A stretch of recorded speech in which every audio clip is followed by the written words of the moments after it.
Dude, this guy, I swear, man. Come on, dude. Do anything, dude.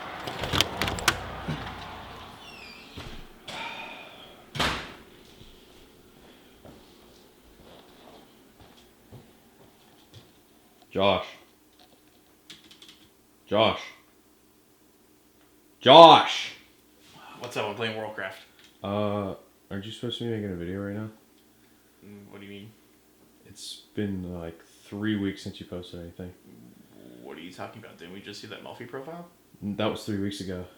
That was last week. No, That was 100% last week. No, I would know. I'm the editor. Oh yeah, shit. What have you been doing all this time? I mean, just playing Warcraft. Are you seriously just playing Warcraft? Yeah, I'm just playing Warcraft. What the fuck are you doing? Dude, I'm just playing fucking Warcraft. What do you want? Since you've been doing the whole time? Yes, like, what are you yes, doing? That's like, why I've been playing. You've been supposed to be making Shadowlands fucking... is fun. Dude. Meanwhile, how the fuck did you get in my house? Josh, say the line. Say the line. Not saying it. We gotta make this fucking video. No. Alright. Welcome back to Being Soldier TV, and today is going to be the start of a brand new series on the channel. This is going to be a very, very long series on the channel, because I feel like Yu-Gi-Oh! Is going through a really, really hard time right now of keeping things cheap and competitive, especially for budget players. And I figured that this would be a series that would be also nice, that I can also boost my own personal collection and kind of grow with you guys, boosting like just the cards that I have in my inventory to do even more updated deck profiles for you guys in the future. So the name of the series is 100 for 100. 100 decks for under $100. About time you fucking recorded something. So, first starter in the deck, could be Scrap Recycler. This card became a lot cheaper, especially after the Machina Structure deck came out. This card used to be like $5 or $6, even whenever it was just a common. Then got like a super reprint in Fist of the Gadgets, and that was like $13. This card is so cheap right now, so any Orcust player can just pick this up for just a couple bucks. Going into some more niche and other budget options as starters for Orcust in particular, we're actually going to play the Sacred Beast package. So I know some of these cards might not be like the most well-known, so we're just going to talk about them real quick. So Dark Summoning Beast, basically when it's normal summon, you can search for any one of the Sacred Beasts. We're not doing that. Or you can add any card that specifically lists any of the Sacred Beasts. One of the cards that you can search is Opening of the Spirit Gates, which does the same exact thing. So basically both cards have the same exact effect. So these are both, I guess, starters for you. And your last starter is Foolish Burial. Fantastic card. Talking about the Orcust package a little bit, I would say it's pretty standard. 3 Nightmare, 2 Symbol, and then the 2 World one. Doesn't get much spicier than that. We're not playing Girsu because we can't afford to play a $25 copy of a card, even at 1.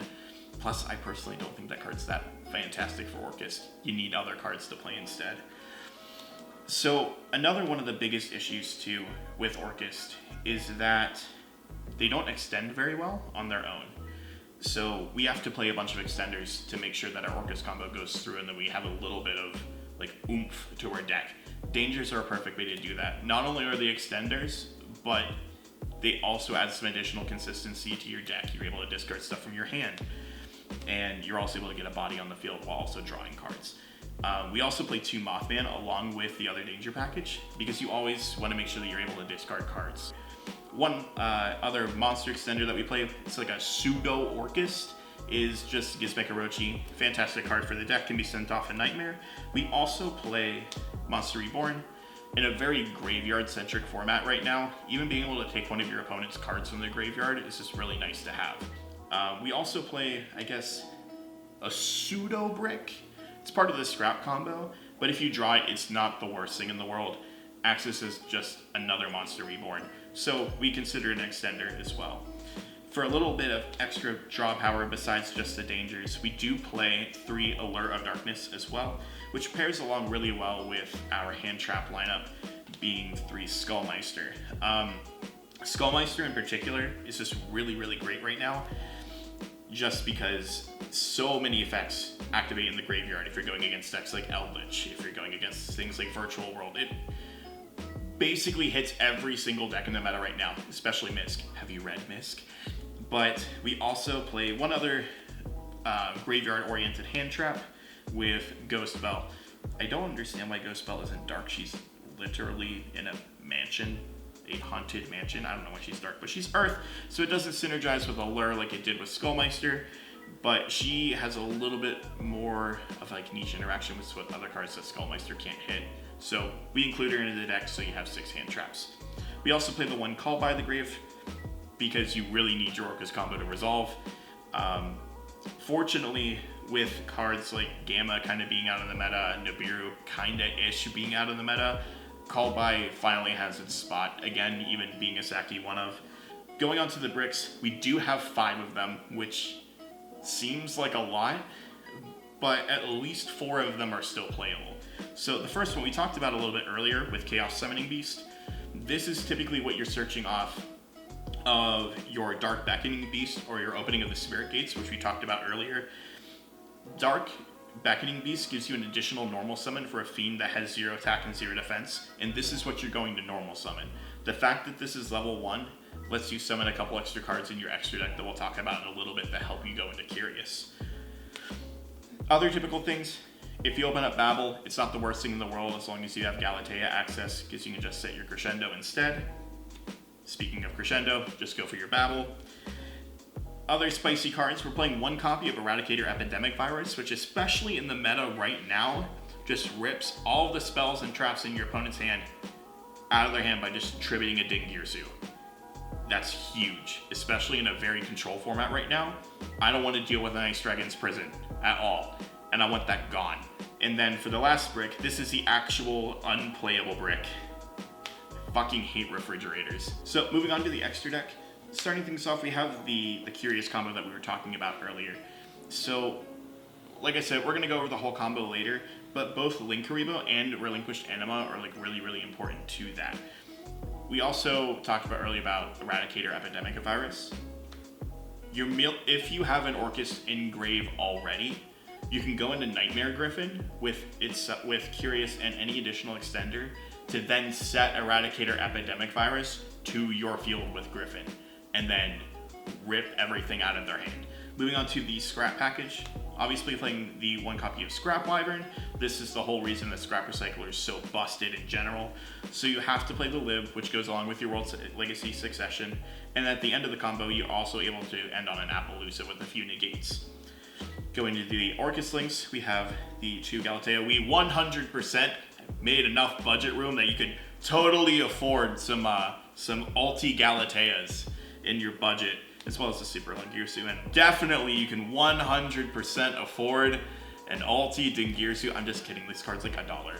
So this has been reprinted multiple times, that even Dingirsu, which used to be a $40 to $50 card as an ultra rare, is now super affordable at like $1 to $2. So the entire Orcust extra deck, I think, is only like maybe $3 to $4. It's really affordable. Going on with the other stuff, IP, which also used to be a $30 Ultra, is like $6 now since it got reprinted in the Mega Tin. Really affordable, as well as the targets that you go into. Unicorn just got reprinted in Genesis Impact anyway, so even as, I think it also got reprinted as an Ultra Rare in the Mega Tins, and even that was like $6 or $7. This card is super cheap.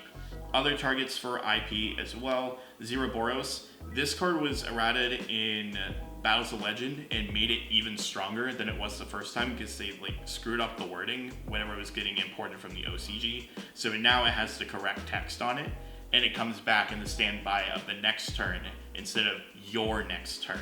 And then for your OTKs, Boral Sword, you have enough money in the budget to play your Boral Sword now. This used to be a really expensive card, but when it got reprinted in the Mega Tins in the 2019 tins, this card is a lot more budget. Plus, I think it also just got a reprint in gold, so it's like $2, like $3. It's really affordable now. The fact that a lot of this extra deck in particular got reprinted really shoots the price down of this deck in general down a lot. it makes Orcust in general just a really, really nice, good rogue budget deck. If you made it this far in the video, you're probably wondering, like, yo, where's the combo tutorial? I'm going to be posting that in a separate video for you guys. Maybe even with a couple matches too, to just showcase the deck and show what the deck can do. If you want to see that, wouldn't be a bad idea if you hit the like button on this video and you subscribe for more content, just so you don't miss the combo tutorial upload whenever I do get around to that, hopefully soon. If there are any other decks that you guys want to see me do with budget profiles, if you want to see me do like ABC or Altergeist or any of those other decks and just have a budget profile for you guys, leave those as comments and suggestions down below. I already have a couple decks lined up to continue with the series, but I'd rather do decks that you guys want to see as budget options and go from there. So, but yeah, I'll see you in the next one. Peace.